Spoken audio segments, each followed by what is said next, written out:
மாண்புமிகு பிரதமர் நரேந்திர மோடிஜி அவர்களே, 3வது முறையா ஒன்றியத்தோட ஆட்சி அதிகாரத்தை நீங்க தானே கையில் வச்சிருக்கிறீங்க. இல்ல, நாங்க தெரியாம தான் கேட்கிறோம். நீங்க ஆட்சிக்கு வந்தது ஒட்டுமொத்த மக்களுக்கும் நல்லது செய்யவா, இல்ல நம்மளுடைய இந்த இஸ்லாமிய நண்பர்களுக்கும் இஸ்லாமிய தோழர்களுக்கும் எதிராக சதி செய்யவா? மக்களுக்கு உங்ககிட்ட கேட்கறதுக்குன்னு ஏராளமான கேள்விகள் இருக்குது.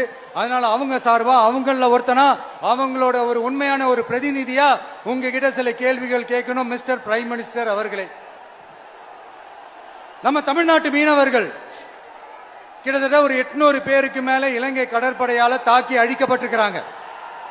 அதை கண்டிக்கிறதுக்காக உங்களை பெருசா எதுவும் செய்ய சொல்லல, சின்னதா ஒண்ணே ஒண்ணு மட்டும் செஞ்சு கொடுங்க.